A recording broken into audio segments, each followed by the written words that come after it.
Hello guys, स्वागत है आपका हमारे यूट्यूब चैनल पर जिसका नाम है इकरा कंप्यूटर क्लासेस।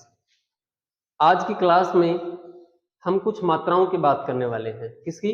मात्राओं की, जिसमें हमने पहले पढ़ा था आ की मात्रा, छोटी ई की मात्रा, फिर ऊ की मात्रा, बड़ा ऊ की मात्रा, ई की मात्रा, ए की मात्रा। इसके अलावा हमने बात की थी ओ की मात्रा।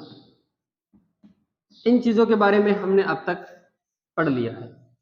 कुछ मात्राएं ऐसी हैं जो पढ़नी बाकी हैं, उनके बारे में हम आज पढ़ेंगे। देखिए, मात्राएं जो है वो किसी भी बात को या किसी भी शब्द को या यूं कहे कि किसी भी लफ्ज को क्या करती है, मुकम्मल बनाती है। अगर मात्राएं ना हो तो वो एक सिद्ध जुबान होगी जिसका कोई अर्थ निकलकर हमारे सामने नहीं आएगा। ठीक है, जैसे एक शब्द है या एक लफ्ज है पानी।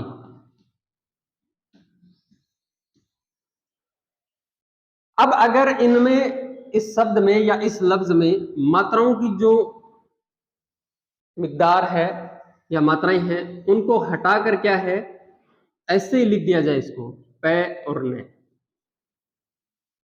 पै और न, तो इसका कोई अर्थ नहीं निकलता है ना। यानी कि हर चीज में मिकदार की बहुत जरूरत होती है और उसके लिए हमने पढ़ा है ए ई आई ओ यू। क्या कहते हैं इनको? क्या कहते हैं? व्यंजन, है ना। व्यंजन बोलते हैं ना इनको। तो इनकी बहुत जरूरत होती है क्योंकि इन्हीं के जरिए से क्या बनती है, मात्राएं बनती है, ए ई आई ओ यू। उसी तरीके से उर्दू में भी कुछ इस तरीके की चीजें चलती हैं, जैसे अलिफ या वाव। ठीक है ना। ये क्या है? उर्दू की क्या है? व्यंजन है। क्या है? व्यंजन। इन्हीं से सारी की सारी क्या बनती हैं, मात्राएं बनती हैं। जैसे आ की मात्रा बनानी है तो क्या लगाते हैं? अलिफ लगाते हैं। ठीक है। फिर ई की मात्रा है तो उसके लिए क्या लगाते हैं? या लगाते हैं। और ऊ की मात्रा है तो उसके लिए क्या लगाते हैं? वाव लगाते हैं। तो हर भाषा में, हर जुबान में किसकी जरूरत होती है? हमें व्यंजन की जरूरत होती है। इनके बगैर कोई भी भाषा क्या है, पूरी नहीं हो सकती। तो इसमें कुछ चीजें ऐसी थी जो आपको बतानी रह गई थी, वो आज मैं आपको बताता हूं। ठीक है। एक चीज है एराब। क्या है? एराब। अच्छा, एराब किसको कहते हैं? एराब कहते हैं जबर, जेर और पेश, जिससे किसकी आवाज निकले? आ, ई और ऊ। देखो ये छोटे हैं तीनों। कैसे?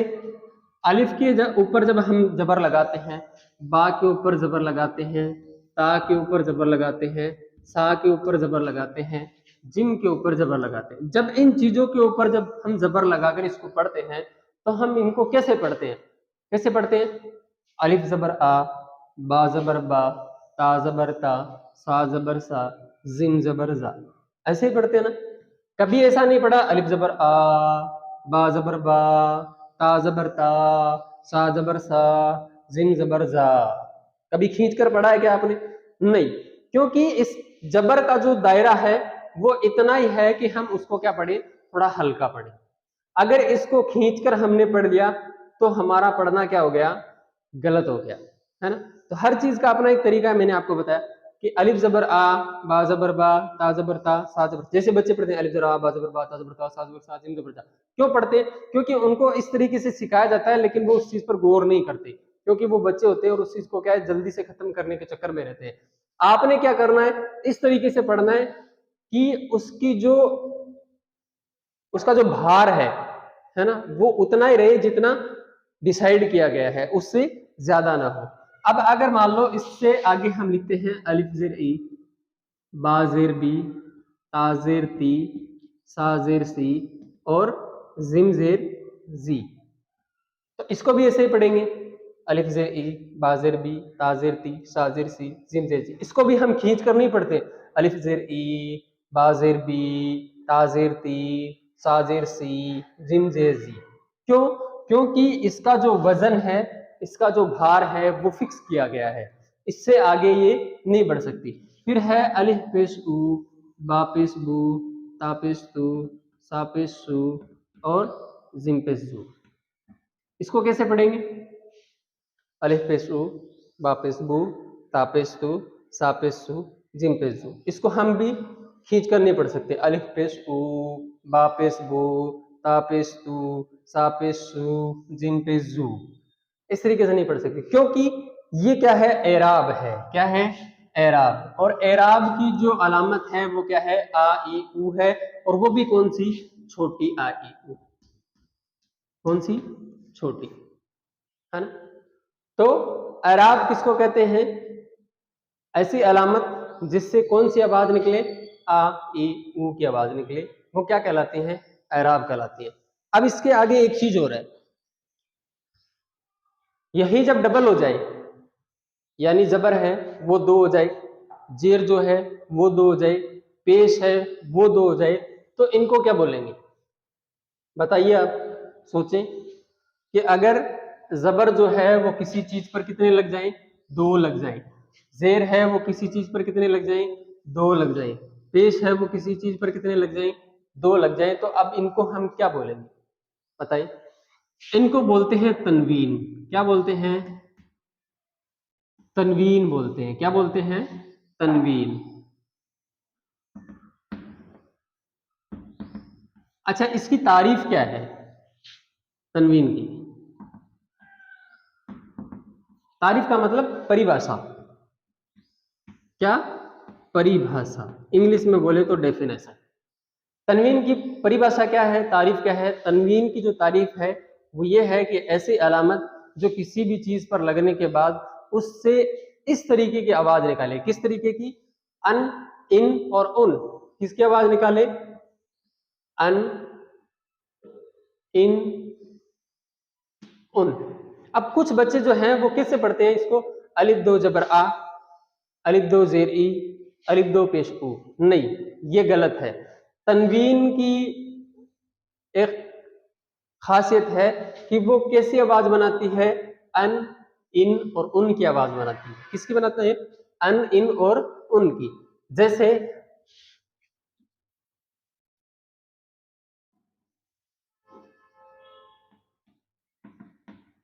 ये क्या है? मीम, सीन, लाम, अलिफ। तो मसलन ये क्या है? मसलन। फिर है अमूमन, है ना? यानी ऐसे नाम जिसके आगे क्या लगे हुए हो? आखिर में हमें, ये कहीं भी हो सकता है, जरूरी नहीं है कि आखिर में ही हो, लेकिन मैंने एक मिसाल के तौर पर आपको ये नाम बताए हैं जिस पर क्या है? दो जबर, दो जेर और दो पेश लगे हुए आपको मिले, तो उनसे कौन सी आवाज निकलेगी? अन, इन और उन की आवाज निकलेगी। आई बात समझ में? इसके अलावा एक चीज और है,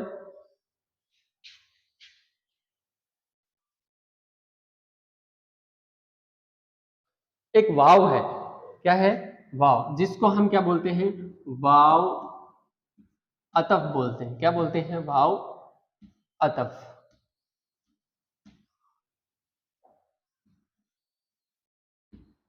ये वाव अतफ क्या है? वाव अतफ उस वाव को कहते हैं जो दो चीजें, तो ऐसी चीजें जिनमें कभी मेल संभव ना हो, जिनमें कभी मेल संभव ना हो, उनको क्या है? एक जगह करने का काम करता है। कौन? वाव अतफ। जैसे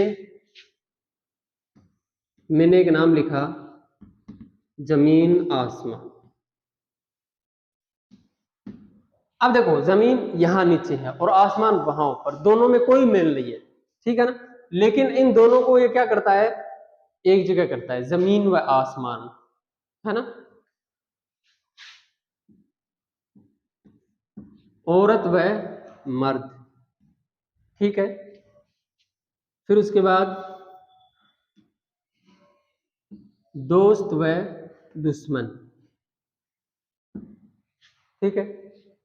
अब देखो, ऐसे आप बहुत से नाम अपने दिमाग में, अपने जहन में सोच सकते हो जो क्या है हमारी सोच से परे हो, जिनमें कोई मेल संभव ना हो, वाव अतफ क्या करता है, उनको एक जगह रखता है।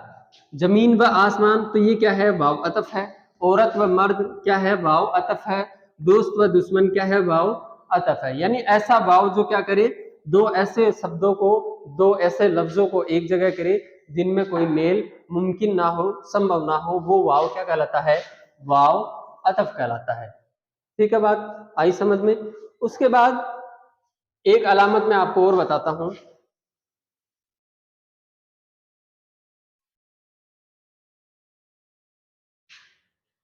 वो अलामत है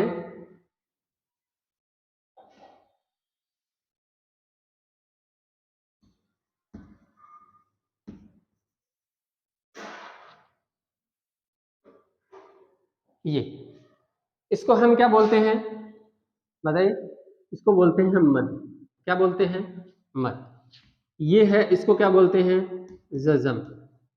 ठीक है, ये दो चीजें क्या है, यानी ये किसी पर लगते हैं तो इनसे क्या होता है, अगर देखो मद किसी चीज पर लगता है, मद किसी भी चीज पर लगता है तो उसकी आवाज को क्या कर देता है, दोगुना कर देता है। जे अलिफ मद, तो ये क्या बन गया, क्या बन गया, तो देखो आम है। आ रही है बात समझ में। एक आम हमने ये लिखा, आइन अलिफ और मीम, ये भी आम है, ये भी आम है। अब इन दोनों में फर्क क्या है, ये बताएं आप। देखो ये जो आम है, ये आम है फल,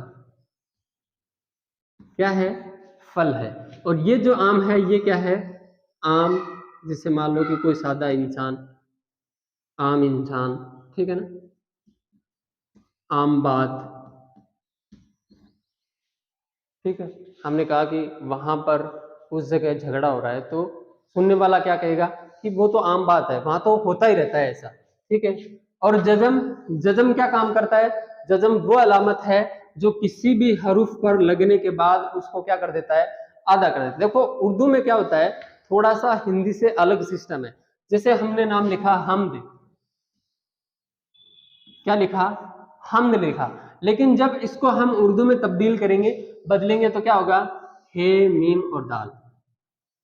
अब यहां पर देखो, यहां पर मैं क्या आ रहा है, आधा आ रहा है, लेकिन यहां पर पूरा आ रहा है। ठीक है, अब इस चीज को उससे मेल खिलाने के लिए क्या करेंगे, इसके ऊपर जजम लगाएंगे ताकि ये क्या हो जाए, मैं आधा हो जाए। तो अब इससे हमें समझ में आ रहा है कि हमद क्या है, यहां पर आधा है, यानी मैं क्या है, इसमें आधा लफ्ज है। तो ऐसे लफ्ज जिस पर क्या हो, जजम लगा हुआ हो, वो लिखे थे पूरे जाते हैं, लेकिन उनको पढ़ा आधा जाता है।